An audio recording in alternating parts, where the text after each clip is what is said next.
In 1898, a ship became trapped in the pack ice near the Antarctic Peninsula.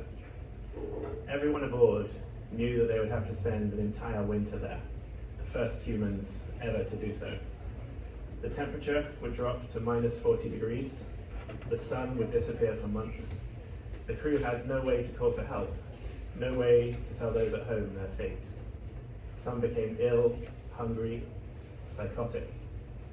Some believed they would never leave Antarctica alive, and some never did. So why did this inhospitable place lure a group of men towards a high probability of death, with no certainty of discovery, riches, or acclaim? What is it about this frozen southern continent that made them so eager to visit and explore? And I could ask the same question for you all, perhaps. So the answer to that question may need to start right at the very beginning with the history of the continent itself. The supercontinent Gondwanaland began to break apart 180 million years ago. During the Jurassic period, while dinosaurs were walking the Earth, the land that is now Antarctica was covered in forests and at the tropical latitudes. Something we know partly because of fossilized plants discovered deep under the ice and by some of the people we're about to meet in this presentation. 35 million years ago, in the Eocene epoch, marked by warm global temperatures and the diversification of early mammals and marine life, tree-dwelling primates lived in what is now China, early whales evolved, and ancestors of the great white shark appeared in the oceans. In this epoch, Antarctica breaks away from Australia, forming the Southern Ocean, and circular wind and currents form, which cut off the continent from the rest of the world's weather patterns, leading to its cooling and eventually becoming the icy polar continent that we know today. We fast forward quite significantly now to recent millennia. Aristotle theorized that a southern landmass was necessary to balance the northern hemisphere's land, believing a sphere must have symmetry.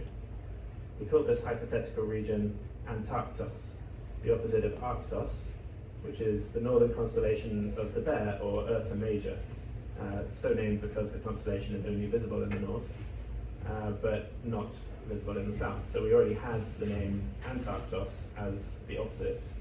It's just a kind of nice coincidence that polar bears only live in the Arctic. And sorry if you were hoping to see some of those down here and you're only just finding out about that from me. Apologies. Early geographers, such as the Greco-Roman Ptolemy, writing in 140 CE, had imagined a world divided into 4 gigantic continents. Europe, and what was known of Africa and Asia, was believed to occupy the northeast portion of the globe, and this massive landmass seemed to require a southern counterbalance.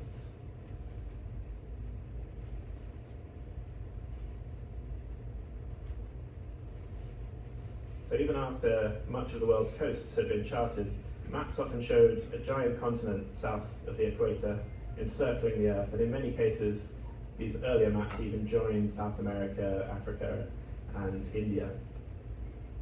By 1570, on this map by Abraham Ortelius, Terra Australis Nondum Cognita, or the southern land not yet known, is shown as a large continent on the bottom of the world. As the Portuguese and Spanish pressed southwards in the 16th century, it gradually became apparent that this Terra Australis Incognita could not be as big as it had been supposed. Ships rounded the Cape of Good Hope and Cape Horn without spotting it, and sailed northwest across the Pacific and east through the Indian Ocean without finding any trace of this mysterious continent. So on this map we can actually see Tierra del Fuego, just here, and the northern parts of Australia as one part of a large southern continent.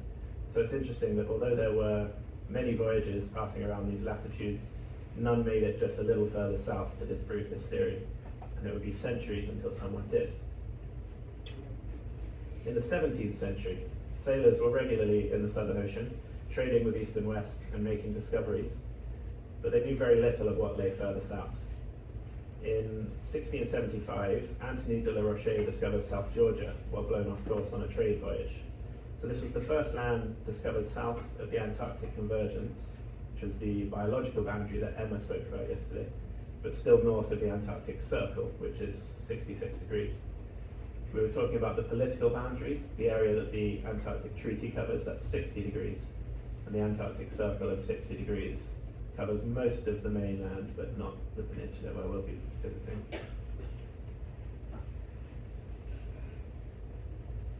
Around 1770, James Cook circumnavigated New Zealand and both southern capes, and thus showed that if a southern continent did exist, it must be much further towards the pole. In 1773, Captain Cook became the first person to cross the Antarctic Circle, and he then crossed it again in what's now called the Ross Sea region a year later, reaching 71 degrees and 10 minutes south. So while he didn't sight land, he came within 80 kilometers of land and saw deposits of rock held in icebergs, indicating that a more southerly land may exist. He just never saw the continent. He and his crew nevertheless became the first people to circumnavigate Antarctica, a feat not to be repeated for almost another 50 years. So we're going to put this latitude up in the top corner to keep track as we go, and we'll see how humans inch closer and closer to the pole over the decades. So we'll use this latitude tracker to march each time a further south record is reached, and I'll update the box each time I tell you the story of an expedition that breaks that record. So you can think of it almost like our knowledge of the southern continent increasing as the number increases. So each increment is a little bit more of the continent being explored. So latitude is a circular line around the globe, like the equator, but as we go further south, those circles get smaller and smaller as the latitude number gets bigger, until we hit the South Pole, where it's no longer a circle, but a point at 90 degrees south. So just as a visual aid, the thing to keep in mind as that number in the top right increases over the course of successive expeditions is a narrowing of the unexplored part of the continent. So who did first sight the continent? Well, Cook's expedition seemed to show that ice and not land dominated the south, and interest in finding out more actually waned. For decades, Antarctica wasn't a priority for European exploration. But by the early 1800s, the hunting of seals was creating a different kind of exploration. Brutal, commercial, and driven by profit rather than glory. Sailing ships regularly ventured into Antarctic waters, hunting fur seals, and these rough commercial vessels paradoxically became instruments of discovery.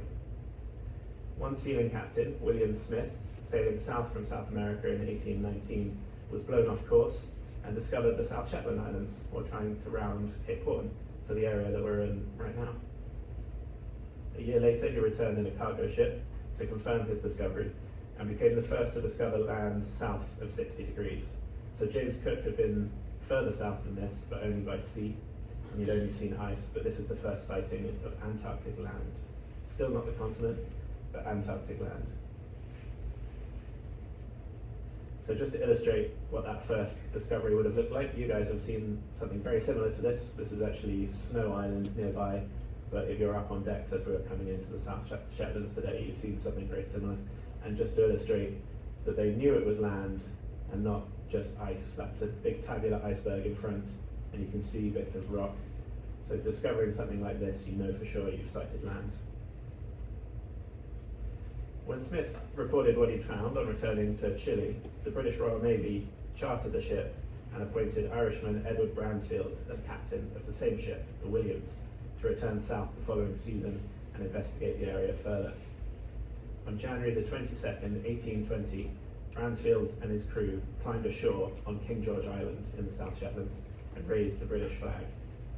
They took rock samples, the first geological specimens ever collected from Antarctic territory, and then Bransfield turned his ship south into unexplored waters.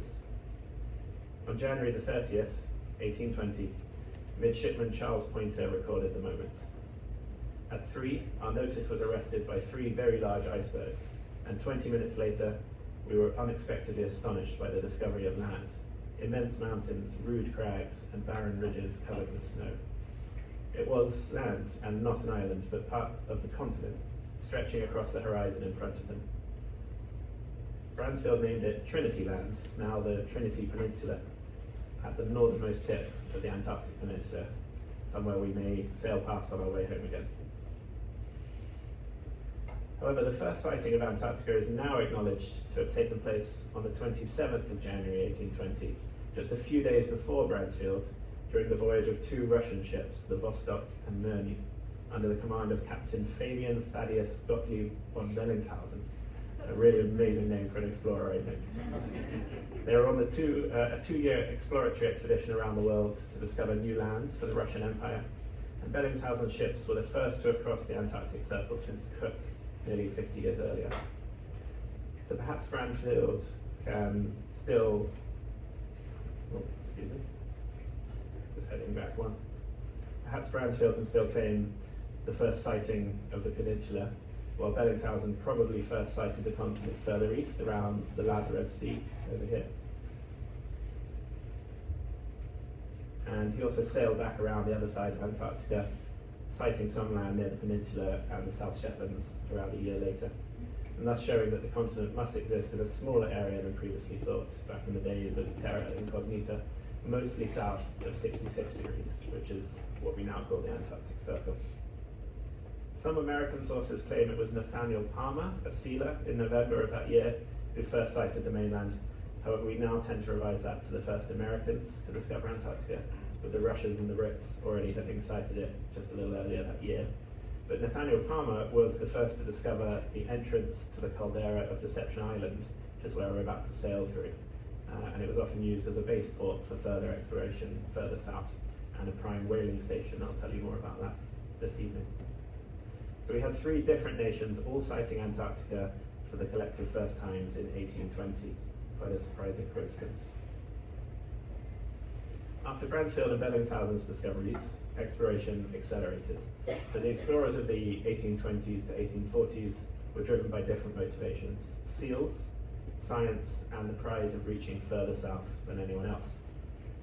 The first claimed landing on continental Antarctica was by a British-American sealing captain, John Davis, in the ship Cecilia on the Antarctic Peninsula. Some of the crew went ashore for less than an hour to look for seals, and in the ship's log, Davis wrote, "I think this southern land to be a continent," with very little fanfare or further explanation. The claim can't be confirmed, although a strip of coastline at the tip of the peninsula in Hughes Bay, where they claim to have landed, is now called the Davis Coast. Surprisingly, it was not until 1885, 64 years later, that there was the next recorded landing. James Weddell, a Scottish sealer and explorer, led an expedition in 1823 with his ship Jane into the ice-filled waters that would later bear his name. Weddell reported the most extraordinary luck imaginable. In February 1823, his crew sailed into open water. There was no ice at all and perfectly clear conditions. It was a huge surprise given the expectation to see endless floating ice. They reached 74 degrees and 15 minutes south, farther than Cook had managed, and closer to the pole than anyone had been. So we'll update our tracker with this as well. And that record would stand for 18 more years. Excuse me for a second while I take a drink, otherwise I'll be coughing into this mic. We can enjoy this handsome face while I take a drink.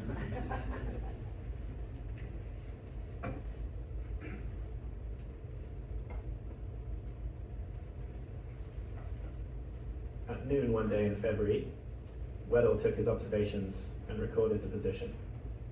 He fired the cannon, raised the colours, and gave the crew an extra allowance of rum. The sea was covered with whales and petrels. Weddell described it almost as an Antarctic miracle. Not a particle of ice of any description was to be seen.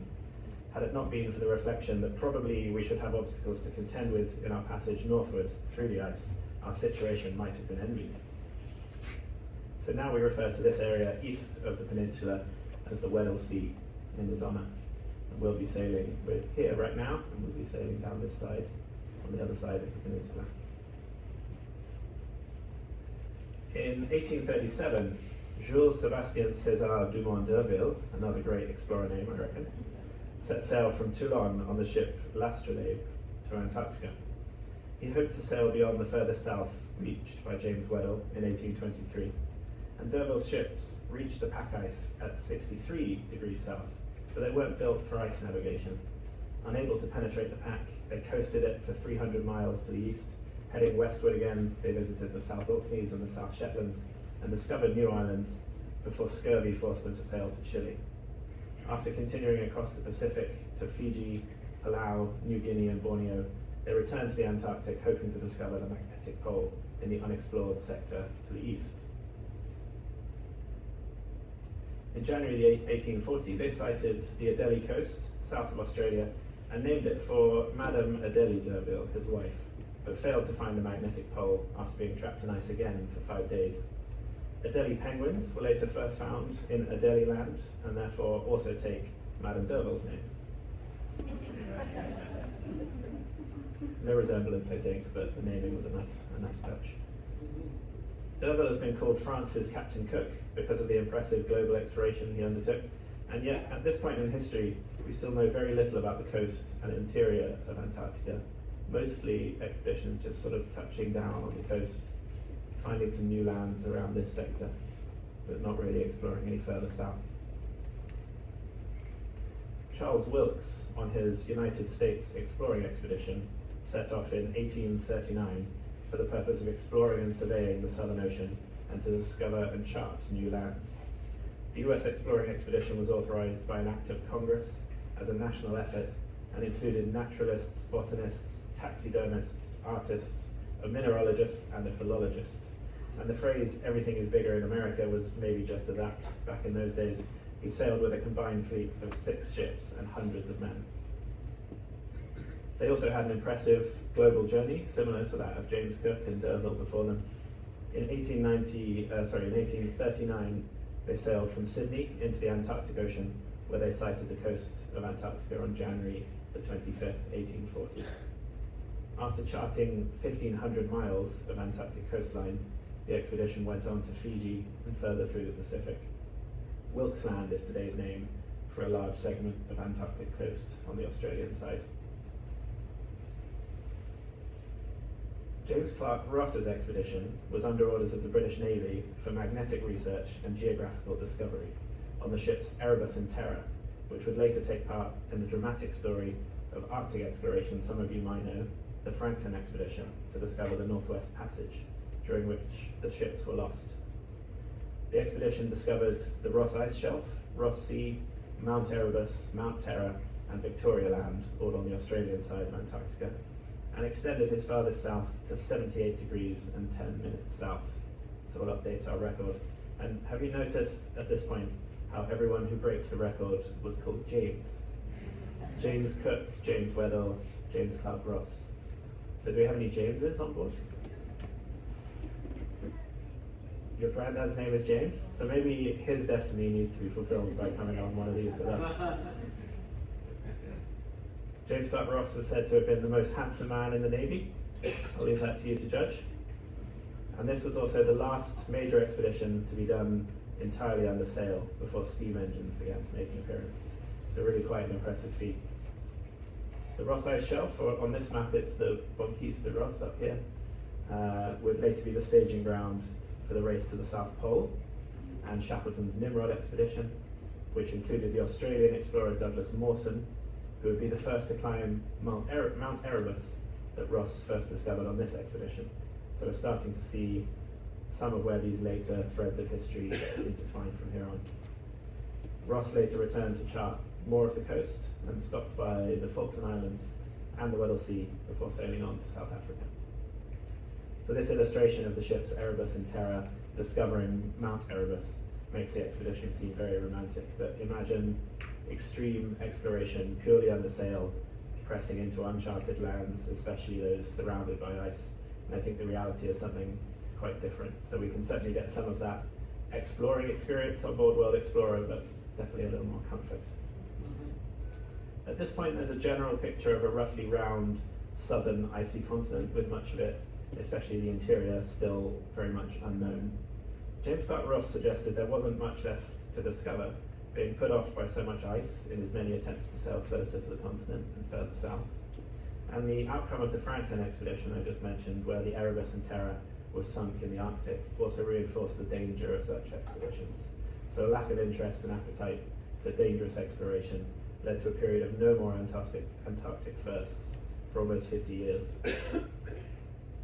So at this point we've seen a number of expeditions circumnavigate the continent, sight various coasts, name parts of it, even land on it. And there's no need to take in all of this, it's a very messy map. But this is starting to look quite well explored if you look at it like this. But the truth of it is that by the end of the 19th century, Antarctica was still only really known more like this. So very little of the coast even explored, and almost nothing of the interior. But steam power may have been the key to breaking this 50-year streak of no more exploration. During a few decades since James Clark Ross, shipbuilders were now adding steam power and screw propellers to aid their propulsion. For example, the SS Great Britain, which now sits proudly in my hometown of Bristol in the UK, was one of the first great examples of steam and propeller ships that allowed for more manoeuvrability and no longer needing to rely on favourable wind and currents.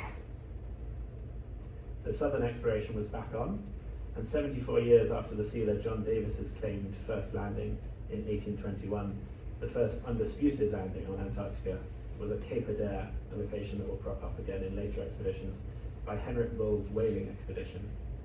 They weren't aware of John Davis's claim at the time, and so thought they could be the first people to land on the continent. And the ship Antarctic was later used by Otto Nordenskjold in his 1901 expedition we'll come on to another day. The crew included Karsten Borchgrevink, a Norwegian who later led the British Southern Cross expedition to Antarctica, another story we'll come on to soon, also at Cape Adare, and they rowed ashore in calm conditions.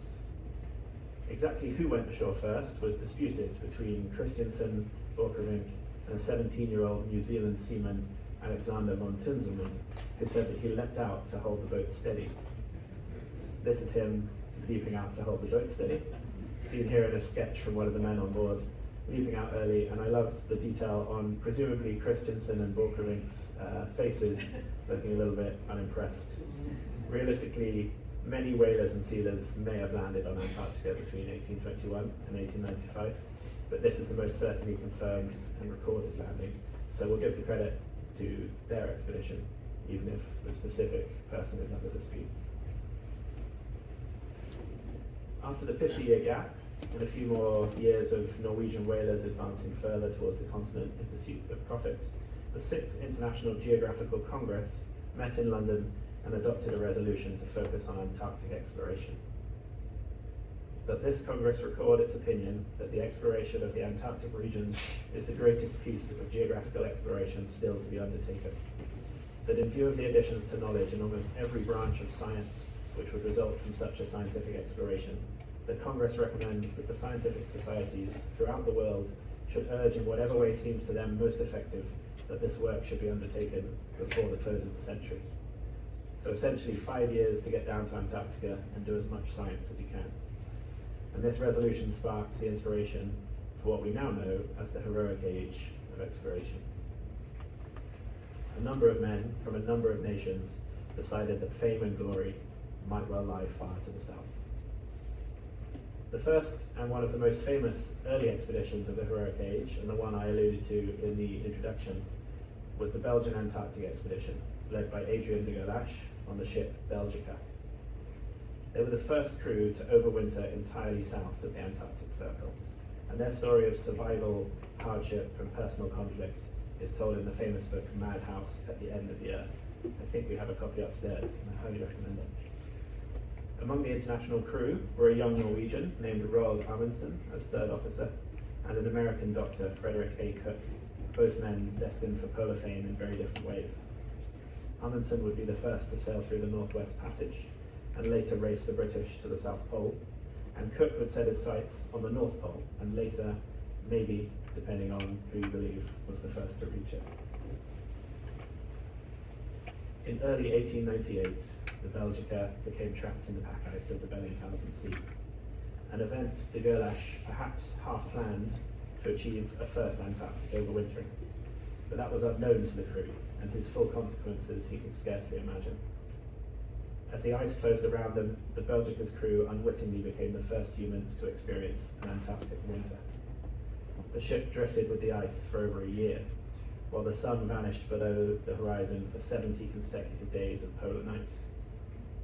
Frederick Cook, the ship's doctor, with prior Arctic survival experience from living with the Inuit, wrote, "We are imprisoned in an endless sea of ice. We have told all the tales, real and imaginative, to which we are equal. Time weighs heavily upon us as the darkness slowly advances."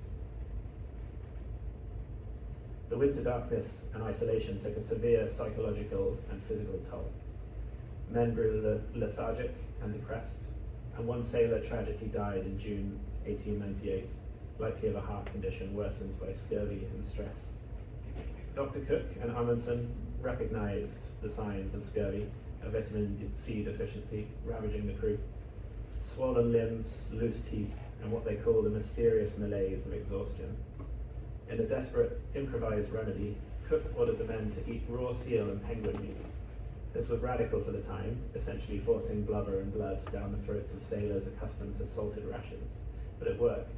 The fresh meat provided vitamin C and began to reverse scurvy's effects. Cook also prescribed what he called the baking treatment, having the sick men stand naked in the warmth of a fire each day to simulate sunlight and improve their mood. Remarkably, Captain Georges Lecointe, who had been paralyzed and near death, recovered within a week under Cook's regimen. One by one, the crew's health rebounded. It was an early breakthrough in polar medicine, decades before vitamins were understood. The Belgica's darkest days also produced acts of heroism. Suffering and frustrated, some men approached madness. At one point, a crewman ran across the ice floe, yelling that the ship was on fire, a hallucination in the endless night. Yet leadership and camaraderie kept them from disaster. In one poignant episode, Dr. Cook found Captain Lecointe crawling into his cabin, legs useless, and Lecointe gasped, "I cannot go on." Cook responded firmly, "Men are not yet dead until the doctor closes the eyes. If you come under my orders, will you do exactly as told?" To which the stricken captain replied, "Yes, I am at your mercy." Cook's decisive care of raw meat, the baking treatment, and practical tasks with a dose of hope saved Lecointe and others after him. The Belgica crew occupied themselves by collecting scientific observations, and in fact they gathered the first complete annual meteorological data set in Antarctica, so managed meticulous science even amid all of the chaos. In early 1899, with temperatures rising, they tried to cut an escape channel through the ice with explosives and saws, which subsequently became blocked in again. Cook had a genius idea to cut asymmetrical blocks to prevent them from becoming lodged in the ice. And finally, after 13 months trapped, Belgica broke free and sailed home. The Gerlache's expedition returned as heroes who had conquered the unendurable, the first to endure an Antarctic winter. They charted a new coastline along the Gerlache Strait, where we'll be sailing later, and proved that humans could survive the Antarctic night.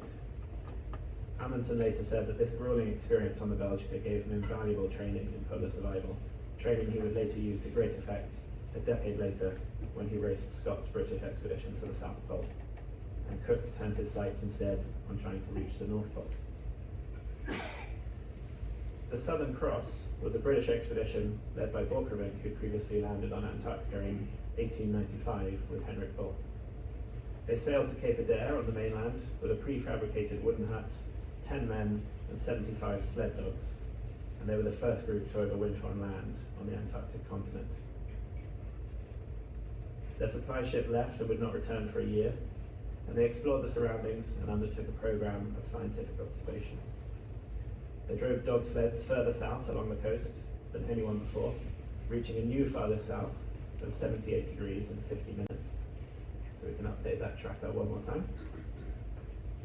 And they also climbed onto the Great Ice Barrier, today's Ross Ice Shelf, for the first time, the first humans to set foot on the immense ice platform that stretches hundreds of miles.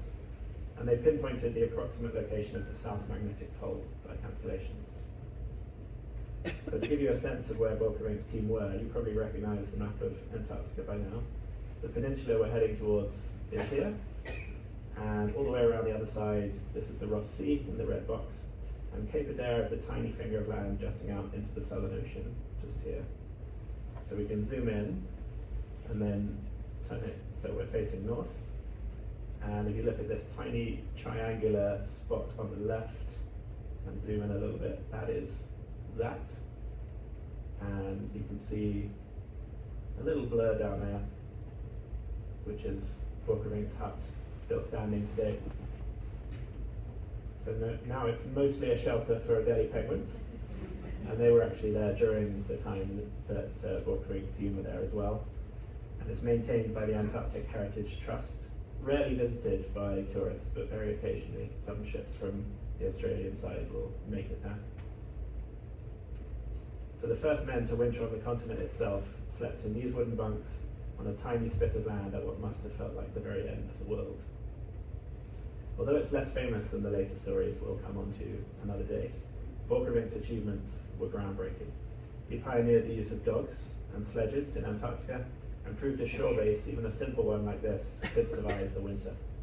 His team's success paved the way for more ambitious national expeditions that followed. And with that, we've gone from supercontinents to the firsts of the heroic age, the Belgica's first Antarctic winter on land, and Borchgrevink's first Antarctic winter on ice, and Borchgrevink's first winter on land. So I have many more stories to tell you, but for now let's leave it here, and then part 2 will start in this new century, from 1901 until the modern day.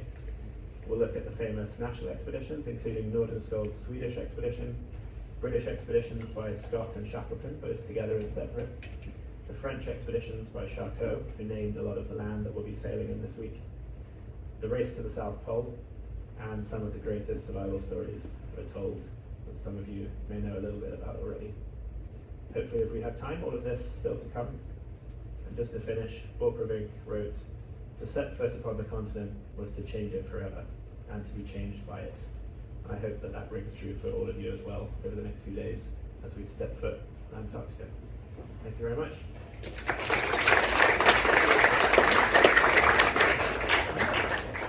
Welcome to part 2. So last time we got to the heroic age, and just a little recap of how we ended that last one.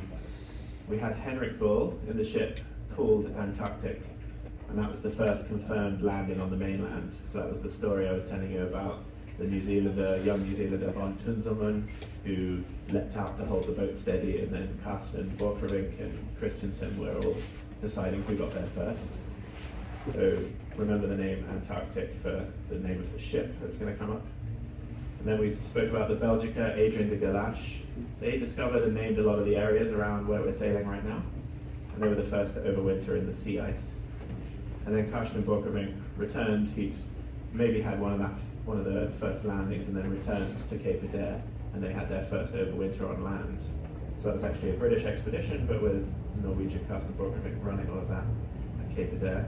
So their work set up the next stories I'm going to tell you for a lot of knowledge, very useful experiments on dog sleds and overwintering, and there's a lot of useful knowledge there from that first overwintering that helped lead to some of the successes and quite a lot of the failures I'm about to tell you about. So, getting straight into it, at the turn of the century, on October 16th in 1901, the Antarctic, that ship I mentioned, now captained by Carl Anton Larsen, left Gothenburg harbour on Nordenskjold's Antarctic expedition, the Swedish expedition.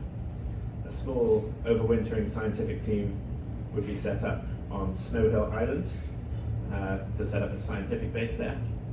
And then another sledging party was sent out to Hope Bay, and a third remained on the ship. Captain Larsen and the ship Antarctic planned to return the next summer to collect the party after completing postal surveys, but Nordenskjold and his 5 colleagues never saw the ship again. It was crushed by the ice and sunk. And the crew of the ship that made it to Paulette Island, hauling their lifeboats and supplies across the sea ice, they were then stranded there for 9 months of 1903 in nothing but a small hut they made by stacking up whatever local rocks they could find. And this is still standing there today, now obviously mostly occupied by penguins. But you can see it was literally just rocks. The wind blowing through would have made that a pretty uncomfortable 9 months. The sledging party from Hope Bay managed to reach Snow Hill Island, surprising Nordenskjold with the news of the ship's loss. And then the combined group set out to search for Larsen's party, and eventually did make it to Paulette Island, reuniting the full crew, despite the fact that none of the parties were able to communicate. They had no radios in those days, and Paulette was never discussed as a backup plan. So it's amazing that they made it there and reunited everybody together. Sadly, one man was lost in the sinking of the ship, but the rest made it together. The expedition was then rescued by the Argentinian naval vessel called Uruguay, and that's a name we'll see again in a few slides. A year later, in 1904, Captain Mawson then went on to found the first whaling settlement in South Georgia at Grytviken. Around the same time, while Nordenskjold was at the peninsula, the German Gulf expedition led by von Gerlache was exploring on the opposite side of the continent and also became trapped in ice for over a year, 14 months.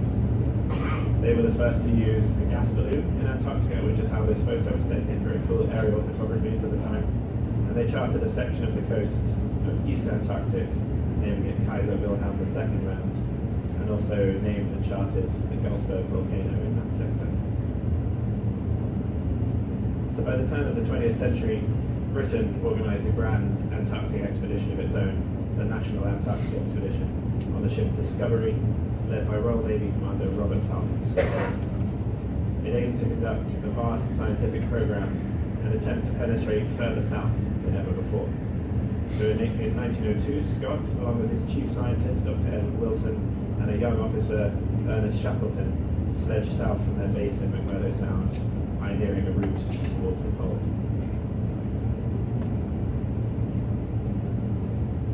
Man-hauling heavy wooden sleds in brutal conditions, they ascended the vast Ferro Glacier and became the first to set foot on the high Antarctic interior, discovering the polar plateau, a 10,000 foot or 3,000 meter elevation ice sheet that covers the pole. So this discovery at the time was startling. It meant that the South Pole lay on a high windswept plateau and not at sea level as they had thought it may be. The three men pushed on to a new furthest south, 82 degrees and 17 minutes. We'll update our tracker in the corner.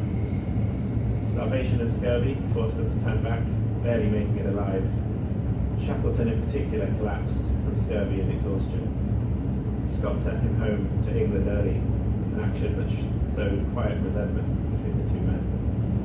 Despite the harsh lessons, Discovery's expedition was a triumph of exploration. They mapped hundreds of miles of coastline, charted mountains and glaciers, and gathered invaluable scientific data. The Discovery expedition firmly put Scott of the Antarctic on the map as a national hero, and it set the bar for what an Antarctic expedition could achieve, combining exploration with science. And of course, both Scott and Shackleton would return to Antarctica again.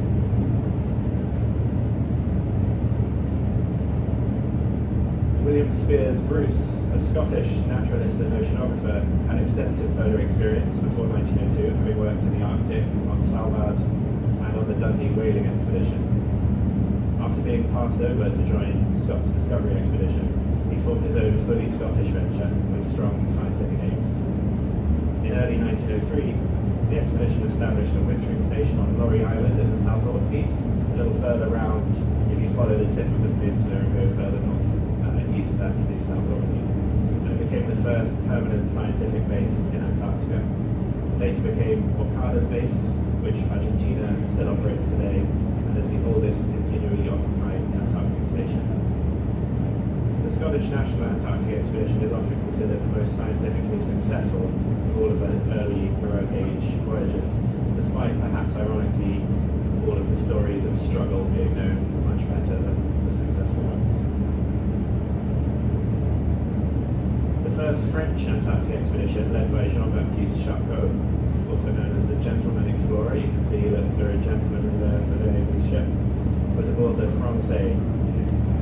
The first expedition was initially bound for the North Pole, but when he found out that Nordenskjold and his expedition were missing in the south, he decided to change his plans and head south to aid in their rescue. So the Francais first overwintered at Booth Island, where we're sailing around now. We were hoping to land you at Port Charcot, that's named after this expedition. I can tell you a little bit more about what they got up to in a second. On arrival into Buenos Aires, the captain of Uruguay, which had already saved Nordenskjold and his men, offered Charcot an unusual mascot. I'm a little ahead. Here we go, here's the unusual mascot. It was a pig. When Uruguay returned to Buenos Aires after the successful rescue, Charcot's expedition was just about to depart with the same name, and the commander of Uruguay told Charcot that he was no longer needed to rescue Nordenskjold, but if they wanted to head south regardless, then they did. They were going to go and make the most of it and go and explore more of Antarctica. If they were going to do that, they could take this pig as a parting gift. And reportedly, he said, "He has been our mascot. I hope he will be yours." Accounts from Charcot's diaries describe letting the pig and the dogs loose on the ice, watching them chase seals and penguins. He was probably partly there to consume galley waste, the sort of living garbage disposal, and if needed, as meat, of course. But he became very much a pampered mascot instead. After about a year in the Antarctic, he fell ill from eating a dozen fish hooks still attached to freshly caught fish. And sadly, he did die in December 1904. Charcot's men tried to save him by feeding him condensed milk with a spoon, trying to nurse him back to health, so he was really loved and doted on. But yeah, sadly did die. And he was buried on Sogan Island, which is just next to Booth Island, where we've been sailing around. And Sogan is one of the dogs, one of the sled dogs they had on that expedition. So if you think about it, he went from Buenos Aires to save Nordenskjold, took that team back to Buenos Aires, and then was given to Charcot and came back down.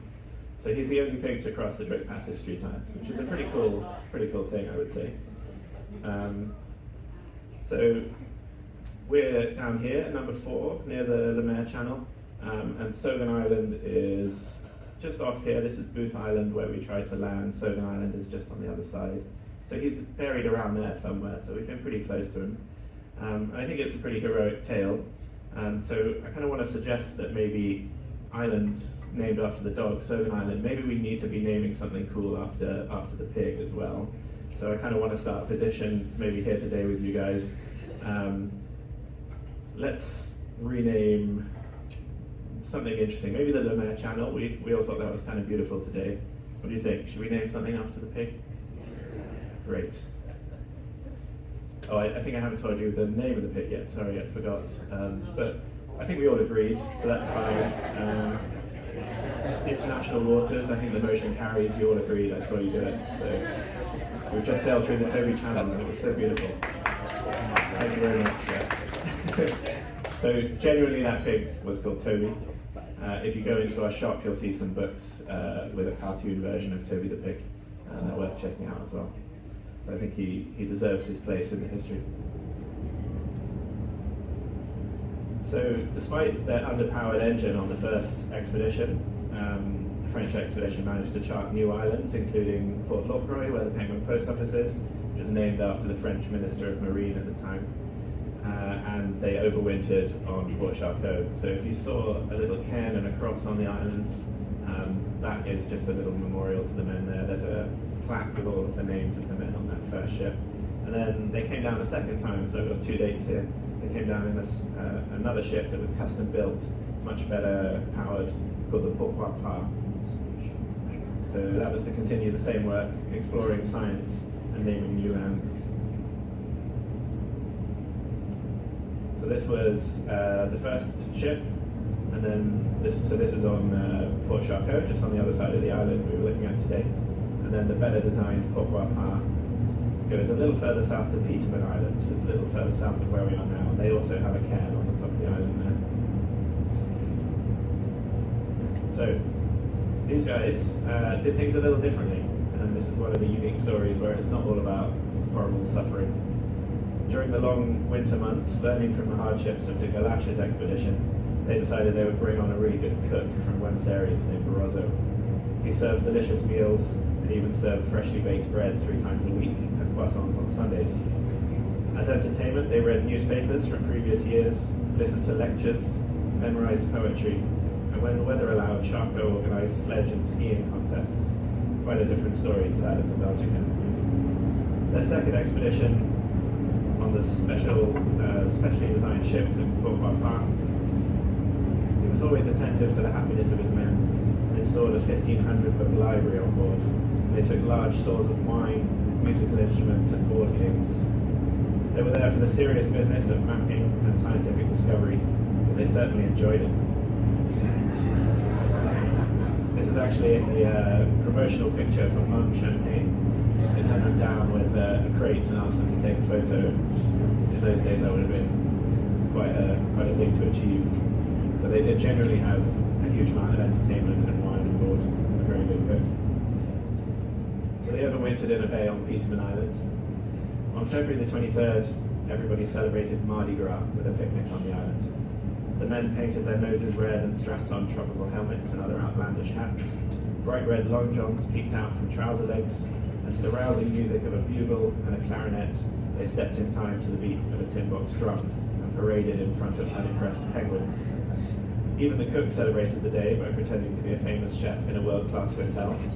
Dinner was a feast of pancakes, and fine wines filled the men's cups. After the meal, the men sang rousing songs that drifted across the snowfields to the hills beyond the harbour. Winter activities included evening courses in geography, foreign languages, and navigation.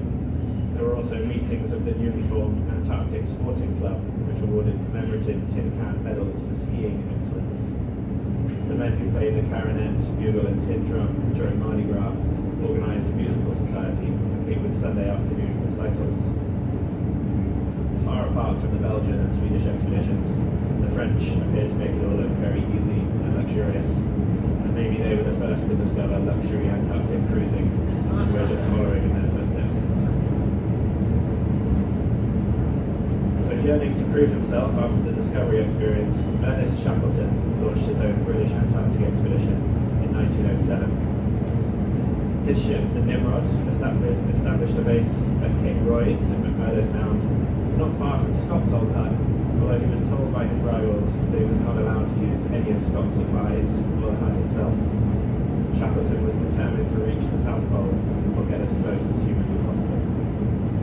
Learning from past attempts, he took a mixed approach to travel.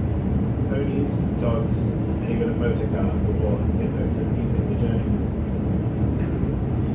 The motorized sled broke down early, sinking into the sea ice during unloading. By the time Shackleton's polar team set off across the Ross Ice Shelf, they relied mostly on man-hauling and hardy Manchurian ponies. Shackleton and his team forged a path up the Beardmore Glacier, discovering the route from the Barrier up to the polar plateau. It was a revelation, a possible highway to the pole. In late December 1908, Shackleton's party crested the polar plateau and marched due south into uncharted territory. No one had ever been so far into the interior.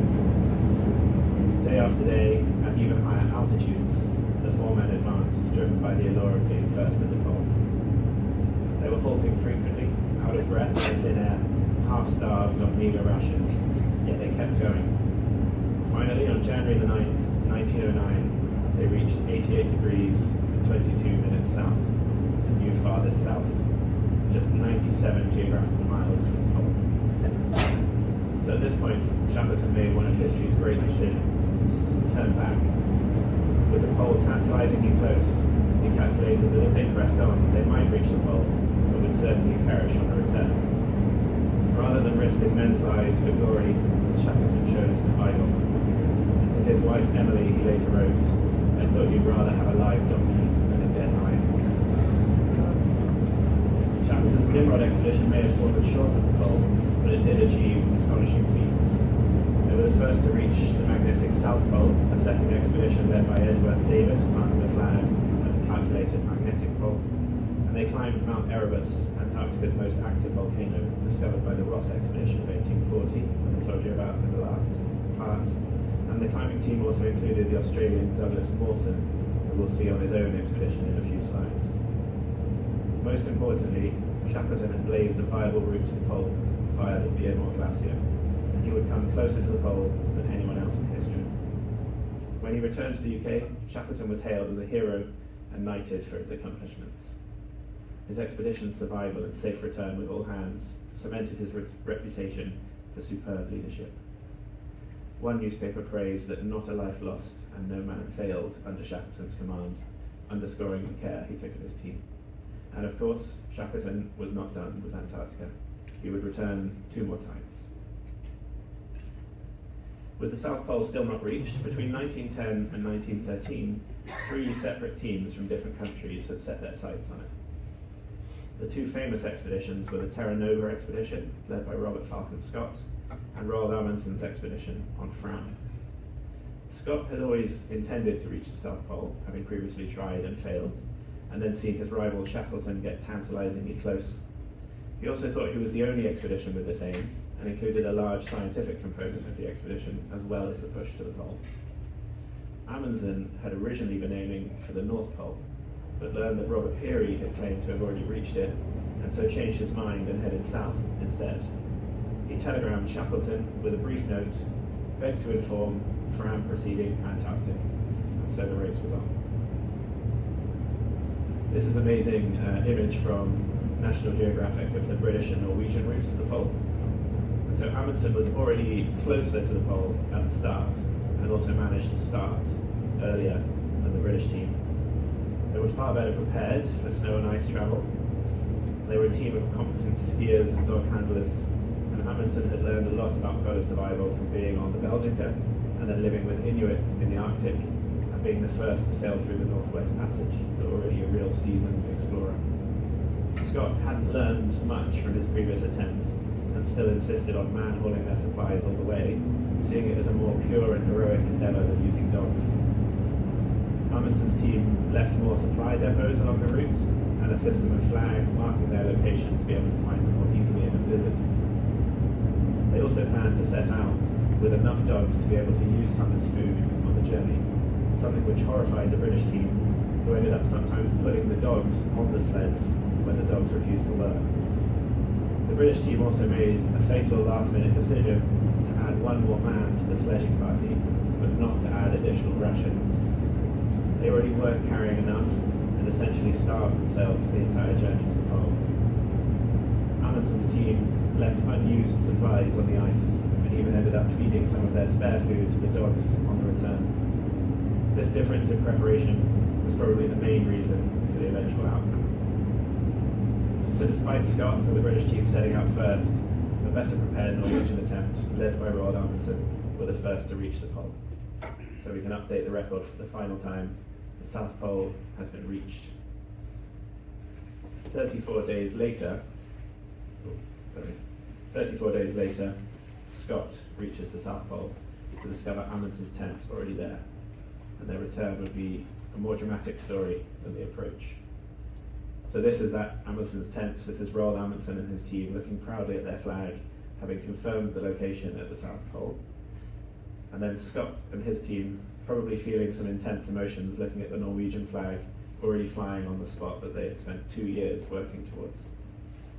At the pole, Scott wrote, "Great God, this is an awful place, and terrible enough for us to have laboured to it without the reward of priority. Now for the run home and a desperate struggle. I wonder if we can do it." However, the lesser known and privately funded Japanese expedition was also in the race. It was led by Nobu Shirase, sailing aboard the Kainen Maru, a small wooden former fishing vessel, and dramatically underpowered and undersized compared to Scott's Terra Nova or Amundsen's Fram. They briefly met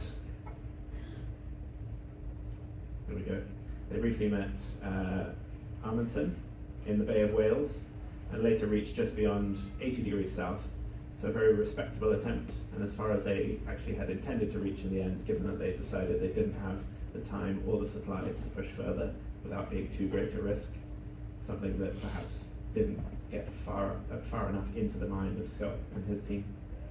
And around this time, elsewhere in the world, in April of 1912, the Titanic sinks, and 2 years later, the Panama Canal opens for the first time. So the Japanese expedition I was mentioning here briefly met Amundsen in the Bay of Whales, and then they pushed just over to the, I believe this is west, just up to 80 degrees, and decided to stop there. But at the start of their expedition, they had intended to get as close as they could to the pole. So 3 different teams from different nations all started that race, and ended in very different ways. So previously Shackleton had made it to 88 degrees, just here, and then decided to turn back. So this distance here, although it looks larger on the map, is actually just 100 miles. Once they both reached the pole, they retraced their steps, stopping at food depots laid by the teams on previous years and along the planned route. But Amundsen's team were buoyed by their success and in good spirits, They made it back very quickly for a huge surplus of food in their depots on return. Scott and his team left a month later in harsher conditions and with less experience, less food, and depots spread further apart. Their return story was significantly more dramatic than their attempt on the pole, and sadly, all of the men died on the return. Edgar Evans died after a fall on a glacier, suffering head injuries and frostbite. Lawrence Oates was suffering from exhaustion and frostbite on the return, and one day got up from his sleeping bag, opened the tent door, and left, saying, "I'm just going outside, and maybe sometime." He was never seen again, and the remaining men knew that this was an act of self-sacrifice in a desperate attempt that the others might make it back. Scott, Wilson, and Bowers died together in their tent, trapped by a blizzard, just 11 miles from their next supply depot. They were found 8 months later, still with their notebooks in their sleeping bags, and amazingly, their sleds still loaded with heavy rock samples that they refused to let go, even as they struggled across the ice. Scott's final diary entry read, "Every day we have been ready to start out for our depot 11 miles away, but outside the door of the tent it remains a scene of whirling drift. We shall stick it out to the end, but we are getting weaker of course, and the end cannot be far. It seems a pity, but I do not think I can write more. R. Scott." And later, one final line, "For God's sake, look after our people." So the South Pole had been reached, and now we knew that much of the Antarctic interior was a vast, empty, icy plateau. During this time, a few other expeditions were less concerned with the South Pole and were attempting further exploration and science. After the Gauss expedition, the second German expedition on board Deutschland, led by Wilhelm Filchner, had a principal objective to determine whether the Antarctic continent comprised a single landmass or a separated elements, and in particular whether the Weddell Sea and the Ross Sea were connected by a strait. In addition, an extensive program of scientific research was undertaken. The expedition failed to establish a land base and became beset in the Weddell Sea ice, drifting north for 8 months before reaching open water. The expedition was also marred by considerable disagreement and animosity amongst its participants and broke up in disarray. Douglas Mawson, an Australian born in Yorkshire, UK, was part of Shackleton's Nimrod expedition and in the party that successfully reached the magnetic South Pole and climbed Mount Erebus. Robert Falcon Scott had offered Mawson a coveted place on his expedition to the South Pole, but Mawson turned it down, instead planning his own expedition to chart 2,000 miles of the Antarctic coastline directly south of Australia. The Aurora departed from Hobart in December 1911, just as Amundsen was reaching the pole. They reached a place that Mawson named Commonwealth Bay in January of 1912. The boat was lowered and rowed towards the shore. This was an area with a great concentration of wildlife. Weddell seals and Adelie penguins were abundant, the latter in the thousands. And this was the only point on the Antarctic continent that anyone had stood on in a distance of about 2,000 miles. It was named Cape Denison and became the center of operations for the expedition. So we can see it just there around the coast, east of Cape Adare, where the Walker Ring Hut was, and the Ross Ice Shelf, the starting site for the race to the pole. The Aurora was unloaded and work began on the building of the huts. The Aurora had to leave as soon as she could to drop another party 1,500 miles further along the coast. The 8-man Western Party, led by Frank Wild, who had previously been on Scott's Discovery expedition, Shackleton's Nimrod expedition, and would later be Shackleton's second in command for 2 more expeditions. So a real Antarctic veteran.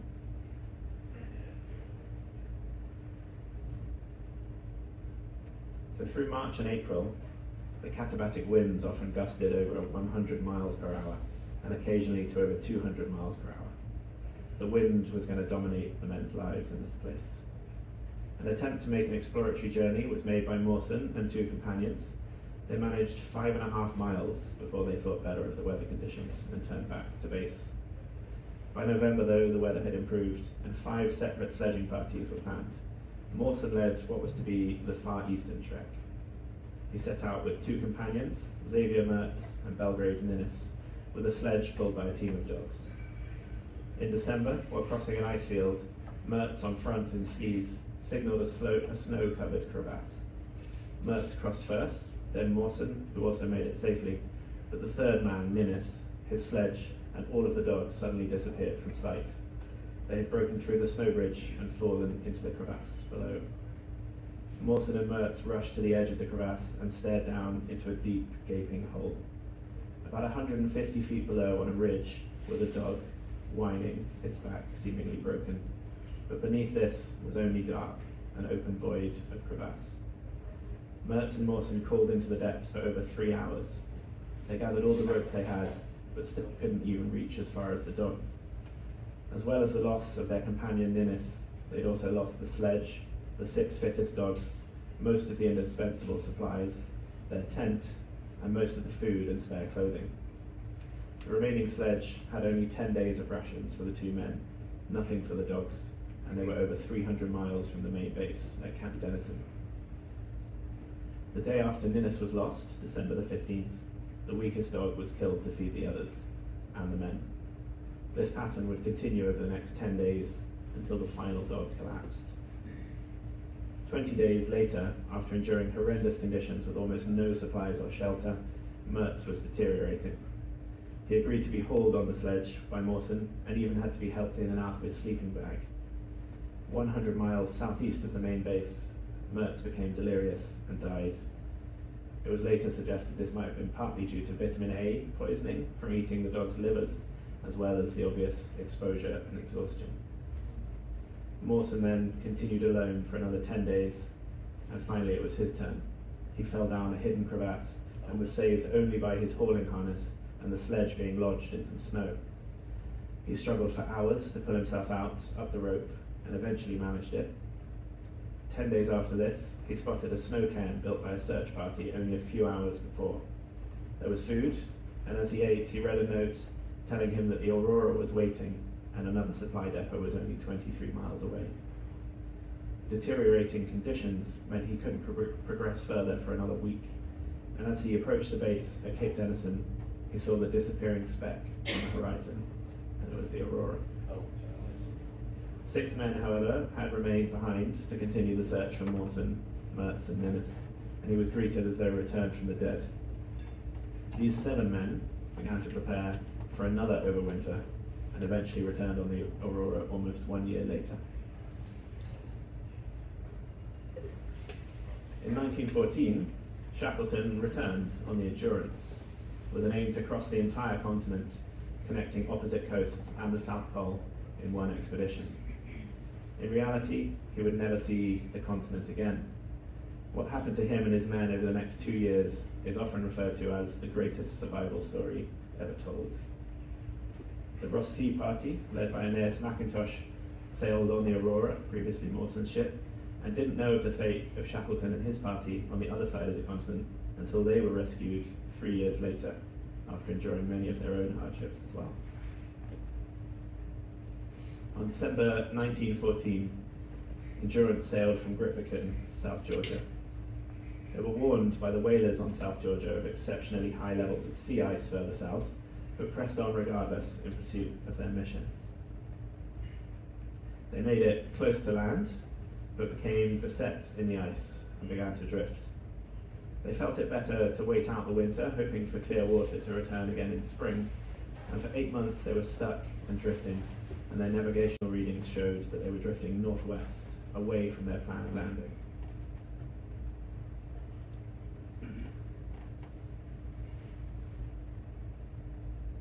Let's go back and see that image a little bit more. So this is them stuck in the ice. By October of 1915, Endurance couldn't resist the ice any longer and began to break up. The men decamped onto the ice, taking as many supplies off as possible, and eventually the ship sank beneath the ice. Shackleton and his men were now adrift on the unstable ice and knew that they had to find a way to land if there was any hope of survival. He assembled everybody and said quietly, "Ship and stores have gone, so now we'll go home."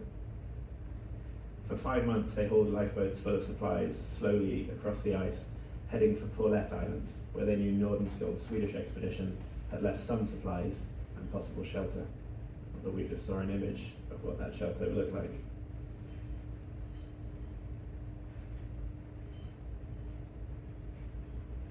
The ice had different plans for them, however, and by the time open water started reappearing enough to launch the boat, their nearest land was Elephant Island. So they took to the lifeboats, discarding even more supplies to ensure the safety of the vessels, and began a long row towards their only hope of firm ground. They landed on a rocky spit through big surf, and it was the first time these men had stood on solid ground for 497 days. But Elephant Island was uninhabited. No rescue would come here, and it was truly inhospitable, just a spit of jagged rock beneath huge cliffs and a glacier wall lashed by winds and surf. Still, it was land. They made a makeshift camp under 2 upturned boats and scrap wood, which they dubbed Cape Wild after Frank Wild, whom Shackleton left in charge. And almost immediately, Shackleton proceeded to plan the next phase of escape. They were too far from shipping routes, and with winter approaching, no one would find them by chance. The nearest civilization was at the whaling stations of South Georgia. A tiny target, 800 miles away across the most violent ocean on Earth. Shackleton and 5 others said their farewells to the 22 men staying behind, and he promised Frank Wild, "I will return. In no scenario will I forget you here." Wild and the others watched as the lifeboat, the James Caird, was launched into the surf and disappeared over the horizon. Battling violent winds and huge swells, the men somehow managed to navigate, stay afloat, avoid capsize, and somehow, against all odds, reach South Georgia. When they sighted land, they headed into a bay for shelter and found themselves on the uninhabited southwestern side of the island. To reach the whaling stations, they had 2 choices: sail around unknown rocky shores in violent weather, or take on the same weather on foot, over mountains and glaciers. And understandably, perhaps, given what they just endured, they chose the lesser of 2 evils and took to the land. Somehow, after a non-stop 36-hour march over glaciated mountains, exhausted and frozen, on May 20, 1916, they finally stumbled into the outskirts of the Stromness whaling station. Bearded, filthy, and looking like wild men, 2 Norwegian whalers encountered them and were astonished. They guided the 3 ragged figures to the station manager's house, where they were finally safe.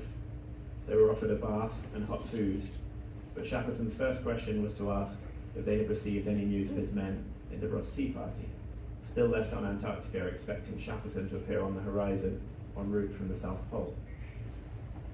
Back on Elephant Island, Frank Wild would wake up each day and exclaim to the men, "Get your things ready, boys, the boss may come today." And each man would roll up their sleeping bag, ready to jump aboard whatever rescue ship almost certainly was never going to come. After 3 attempts, over 3 months, Shackleton finally made it back to Elephant Island on a Chilean ship, the Gerlache. All 22 were alive. After 634 days stranded in the Antarctic, Shackleton's men were going home. So this story is truly incredible and cements Shackleton in the history books as one of the finest leaders and survivalists. There's a lot more detail to the story and many more moments worthy of your time, so I'd highly recommend reading the full account from Shackleton himself or many of the books written by his men or others after them. But I'm very happy if I've been able to tell you this one for the first time today, or refresh your memory of the heroic effort if you've heard it before. Somehow, incomprehensibly not being put off by his ordeal with the Endurance, Shackleton raises funds and heads south again on quest. But again, sadly didn't make it to Antarctica and died of a heart attack on board. On the way back to England, his wife sent a message that they should take him to South Georgia to be buried there instead. And so he now lies in the Grytviken graveyard with Frank Wild, veteran of 5 Antarctic expeditions, at his rightful place on Shackleton's right-hand side. And this is me toasting the boss at his grave on South Georgia.